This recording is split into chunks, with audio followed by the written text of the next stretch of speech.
50 euros bakayanga suki oyo. Donc mois de juin, juillet, août. Dans un basonga noir na juin, basonga jaune na juillet, basonga rouge na août. Donc il faut na défaire en haut, na kanga lisusu na non 50 euros ya tout oyo. Na préféré ko soma perruque. Na on la ta perruque qui coûte 30 euros, na poste partout ici que vous allez dans son hôtel 40 euros, perruque comme yayo. Un instant comme ça pour mon transformation ya la championne notre m'a dit qui n'a donné quand on a fait la kema fumé. Boum. Voilà, là la sablon dans la taper.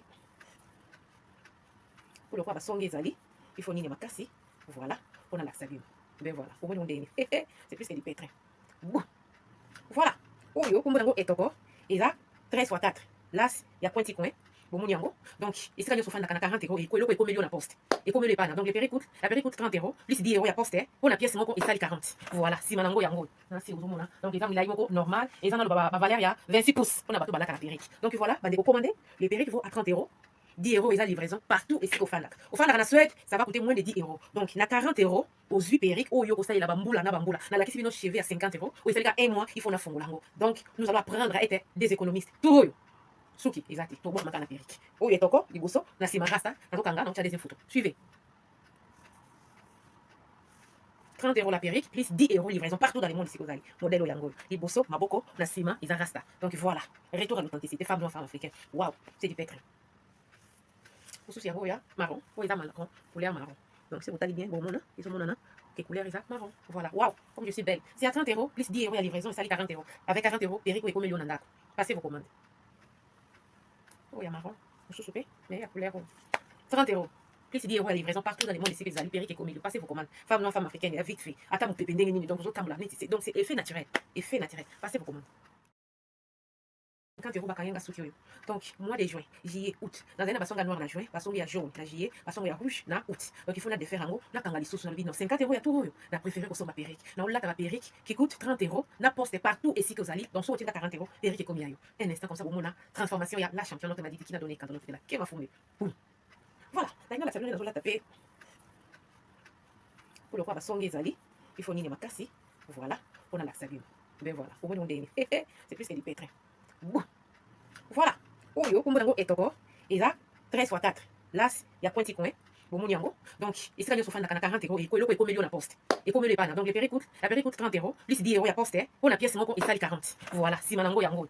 Si vous avez donc, les amis, il y a normal, et ça, la valeur, il y a 26 pouces. On a battu la péri. Donc, voilà, vous commandez, les péri vaut à 30 euros.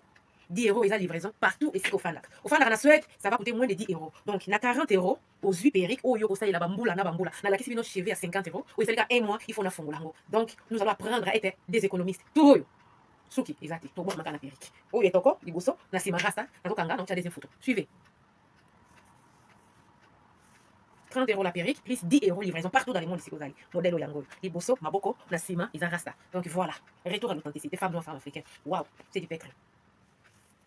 Souci marron, oh, ils ont marron, couleur marron. Donc si vous allez bien, bon mon ils sont mon que couleur est marron. Voilà, waouh, comme je suis belle. C'est à 30 euros, plus 10 euros à livraison, ça 40 euros. Avec 40 euros, perruque et comme million d'andako. Passez vos commandes. Oh, il y a marron, je suis mais il y a couleur 30 euros. Plus 10 euros à livraison partout dans le monde ici, les allez perruque et comme million. Passez vos commandes. Femme noire, femme africaine, il y a vite fait. Attends, vous pépé donc vous autres donc c'est effet naturel. Effet naturel. Passez vos commandes. Pour la grande sœur otobotamine tata moko mama moko mutu musute ya nanga liboso aye poto na 2007 na lelo asai 18 ans na poto nga komé na ndaka petite sœur nanga na amie ya nanga na lela leti yaka to vanda ya na kanga suki na bonga mana ke nanga amie to vandi ka bo akoya maadi ndeke bato bakomo loba nanga a leti ndo poto ndeko no akoya maadi ndeke vanda na ye o ede azana bana yaya mawangambo bandeko nanga na vanda pona talele bana donc nde na vanda ki nanga wana yaya soko le akangi yo photo soko soli na téléphone aolanda yo kama kamni o solo la na sala e eloko te tellement sentaki présence nzambe kat nanga to vanda ndako ne yaya na bosani ko expliquer bino yaya mutase 17 na poto azanga na 2 euros ase 17 na poto alala kanza la première fois yaya to vanda pa 14 heures eloko oli ezate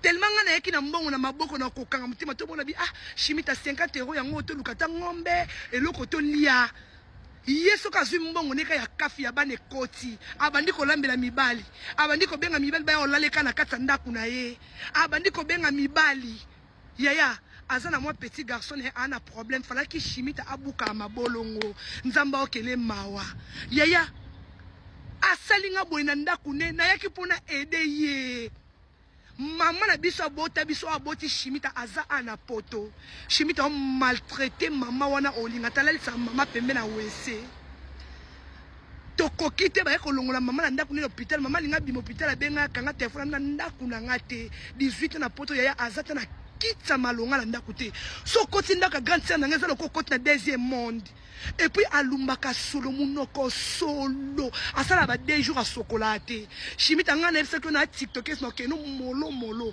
au moins non solo vengeance après 2 mois abenga ba copine na ngelo côté le tsatonga kabino kutalo ba copine na ngabino le tsazara songi songi te le tiso lobi mal à la tête aloba na TikTok mais le tiki songi songi azala na ngote le tsazara songi songi te Serge yo olie chimita 1500 €. Maman o chimita mema na po o mama o amema chimita na poto o souffrir. Maman za l'hôpital, abimi l'hôpital chimita kangi téléphone. Serge yo fo mata miniature oza a. Batu boyebi Serge bo bengela ngai. Serge no fingo no lembo te nyame mbesi le bemba mama na o. Musano ko linga bas na TikTok. O linga chimita na TikTok tellement yepi balala keka na ba téléphone na ba TikTok asoka mibal na TikTok. Allez, yo po kenda ko linga na TikTok o yibe 1500 € fala ka aider mama abiso. Yo Serge Liambongo na chimita tamutu munene chimita o bientôt na forme bien te bande konanga so na ofinga parce que na raison nga akeko funda nga tina profertir abebi sangunda na nga alongola limera téléphone na tcha na ngunda akenda ko kosela nga makamu na ngunda to weleli eloko te bande konanga famille etikala kombo muto bomo eza o botamine tata mo mama moko famille etikala kombo famille na poto ezalaka esute chimita wane loko lo balangate no zelo molo molo chimita no fingo no lembote wana 15 mibali na bosani liste na ndako chimita ndumba ndako koma lo balala ke na 12 heures so mobala yako yemo ka futaka po mobala la futi yembo et puis ngana se chimita okuya kama adi andeke ndeni biba ko ndo lalo kana katsa ndako na chimita nane loko ekwesanga kaona TikTok te yelanga mibali nyoso ngana muta réseaux sociaux yo vangenga obenga batu le tsatonginga na yo répondre après 2 mois na vanda ki na selo analyse na ça que na oya yaya akosanga likelemba lokuta zwanga 1500 €.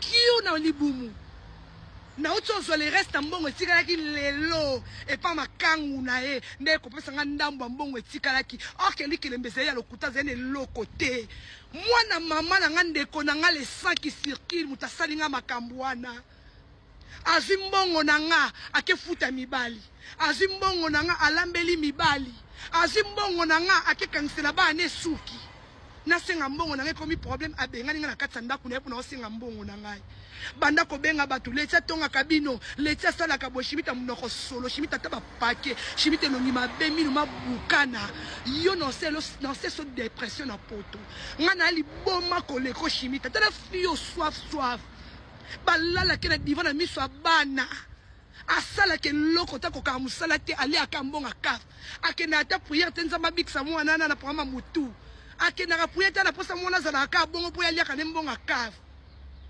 chimita ngana beno yelo molo molo mama boto azo souffrir na poto lalisi mama na wese mama c'est leur voyage complet afuta $5000 5000 poyo ya poto mais maman ye poto chimita sepel na poto te olalisa mama no na wese chimita onyo koli mama na yo o amema yo 9 mois on préférer mbetu no la na mibali ke mama na yo chimita yo futa telelo telobite chimita ofuta au moins no bana obeto ne bakata ami José Mukongo chimita osepela te famille tikala kombo chimita osepela na ngate makamuno salo na poto mweka na réception na zanango yona 10 ans soit na résident osepela te yaya oko soko za mwasa tembo ebesika na zayaka embesi nyama solo solo munoko na sombi citron na lembi na chebi carbonate na lembi nzoto solo nyoso ya solo ndako obike na koka même pas ko saba vidéo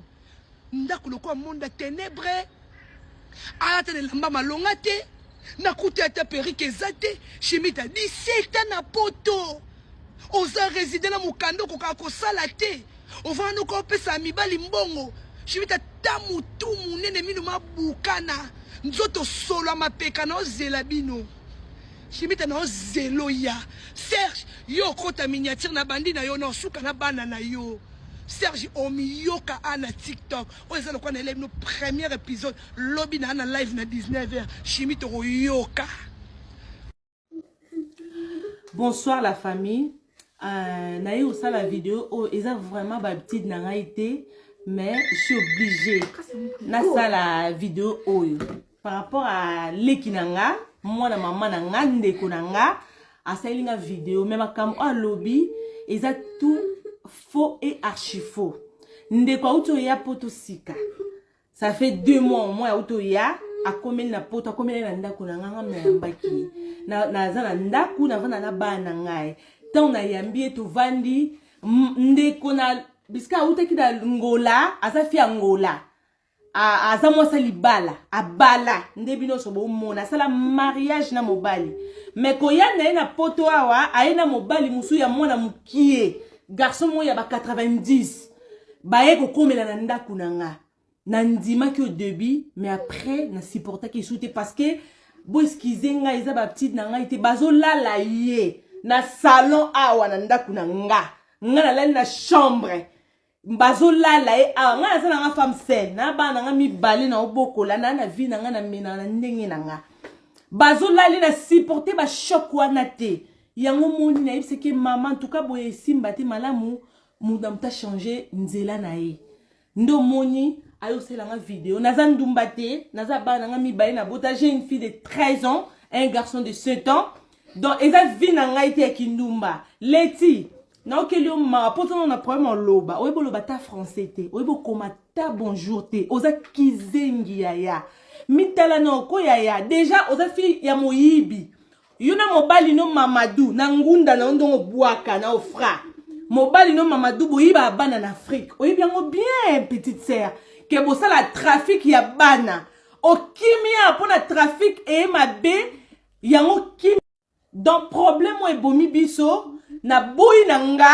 mwasa libala basi bakaye na ndaku na nga na sambela kama bandeko na nga na lobi non na ndaku na nga biloko elekate za malédiction babunda kana mobali ne wana mwana 90 wana tina salle de bain ba voisin bakoma ko sonele nga soki bandi ko sala TikTok a bandeko na nga na bisi bino liwa mama o azoloba na hôpital mama wana ye afinga mama wana ye na mama wana baloba na ate ngai oyo bomona na yambi mama wana na mimi na hôpital ba hospitaliser ye na pesi mama wana place ko lala leto ali boma revoir mutu nao ngana na niveau na yo te ngana lala nzala te ndaku na nga yango botala alobi ke ndaku na nga molili ndaku na nga ba fazer ndaku na nga yango nana ndaku 4 pièces ye aza fazer azo squatter na Sevron et pas petit frère nae donc azo on a place au vandate azo tambola no ye moko na désordre et puis atiki ka mobali moko wana wana te ana bango ebele leti sila mayaya ngana niveau noté déjà ebi même pour le bas français te na kenda ko box ngunda oko ko loba même pas oyebi même français te ça la vidéo mo le bas français to yoka yo oza zoba oza maele te o reva kafi ya choko o melaka ba vitamine o ngana melate tala mama ngayeyo ngana na kizengi muno solo ben nga niveau mona yote fi moko intellectuel na tanga na sala formation na poto mama moni yo mikola ko tanga ba obengo no fra moyibi abana na mobali no Mamadou makamnyo so na yeba ofra ba oyeba ngo sala ono so sala pona nga publier yom to yeba oke toucher Serge Poidi toucher kaka ngai mama ngai nde en tout cas bandeko vo excuser ngai ne na yo répondre mais zoba aka zoba o elobi na ngo fali ya la bail kata zoba donc otika la ka zoba leti zoba kizengi oza bana misatu mwana moko déjà liboso mwana Guilin en Afrique du Sud okota na libala na zemi ya mobali mususu mwana mibale ya Denis mwana misatu ya Dax Delcia mwana Dax ngai bana nga batata bango bayeba ni Perla papa ni Blanchard Yann Cross papa ni Kiss e bongo yo mama mwasa libala baba na mbongo nga na célibataire na nduma na ndimi na munoso na ndimi bongo yo femme légitime ndako ya libala 3 bana 3 tata mais babala ça fait 18 ans de mariage l'été sopi oyo yaya luka nzambe mama otikali na mikolo moke yaya luka nzambe leki tambola na mokili omona makambo yoka makambo bible elobi okozala na binemi kaka bato ya propre famille binemi na biso bautaka mosika te odeki na ye na matière asongolo pakala ya omona kaka ndeko na nga ye boye mwana mama na ye mwana tata na ye babimi libumu moko bameli libele moko me tala makambo baye nango na kati ya réseaux sociaux pourquoi moninga aye poto bayambi ye bandeko nayebisa bino bafio bautaka bangola bafio bautaka bangolo bazofingisa bangolin awuti na ye Congo aye kaka na ndenga kimiluka afandi mwa 5 ans mwa 10 ans ya la plupart na bango baza nano na niveau étude na C incompréhension totale kindumba donc babanga linyoka ya nini te donc linyoko nyonso tout ekota bino nde boyeba c'est regrettable komona kete bandeko bakomi koya kosoa na boye na réseaux sociaux juste ka pour l'incompréhension Laetitia bato bayebi ye soki bokoti na TikTok na ye bomona donc depuis Angola aza fille ya rando fille moko oh je peux dire problématique si on peut dire bao bayebi ye donc bazopesa Laetitia tort donc aza mwana mwasi oyo alinga ko vivre selon ye mais tant ozo vivre na ndako ya ndeko no aza pe na bana bakoli il faut koyeba ko se comporter et lobite ke lokola yo o vivaka soki ndenge ni non po te tambolaka na ba norme ofani na ndako ya mutu yeba ko respecter eloko babebani yango wana Laetitia alingi grande sœur akonza ete grande sœur pa lingi Laetitia sala lolenge alingi te nde moto epeli mwana mama moko bana mama moko na tata moko metala makambo baye na matière na réseaux sociaux mokili oyo toza ko continuer ka ko apprendre sina ko apprendre to fana na banani baninga mabe bandeko mabe to fana na banani to fana na bano toboti bano pe toboti ya problème kaka na problème to fanda siko na banani na mibali Ramsey ye wana boy Benita akomna ko yembele banzembo sikoyo to sala na to fanda na banani bandeko nanga mokili yango ezaka boy tala makamu baninga ona ngai penja nazalaka nga moko na poto awa yo lela kozalaka yo moko na poto mais tala waza kolela wana obazo finga na mwana mama na mwana tata na ye même pas 6 mois na poto moto epeli mwana moso bozo mona Laetitia wana oh la fille qui dérange aye même pas 6 mois na poto donc nouveau venu azo kansaza soki na palanka azo kansaza soki na mabor azo kansaza soki ndenge ni bandiko na nga na yebite botala esiko komate mapate koya imaginez-vous bao bayebi Laetitia wana leki ya ndeko ya mwasi balobi donc ye aza problématique auta Luanda awa donc rando ezalaki opesi mambo aboyi donc c'est ça sa vie ekokamsa nango motu te po eza identité na ye moto ayebaki ete nde ndeko na ye bandeko na ngamo ndenge ezalaka boye bokabwana bandeko na ça fait longtemps ba 10 ans bokabwana omoni 10 ans ezebele mwana 10 ans olambelo fufu mwana 10 ans aolambelo penda fufu ya mwasi alambelo fufu po lié mwana 10 ans ayebi kokombola ndako ayebi kopase aspirateur donc pona koloba bandeko na ngai makambo nyonso tu eza ndenge otikaki te donc tango oya kokutana na bandeko na ça fait des années il faut moi ba retenir ezala oyebe loko nino koloba ne loko nino koloba te po eza na bandeko ebele bateka bandeko na bango bandeko kola na Kishasa mobala ya na zalaki te tango ya na longolaka ze mobala zalaka te mais mobali na pota yebi kete mwasi na ya longolaka ba zemi na Congo nani ayebisi eleki na ya mwasi.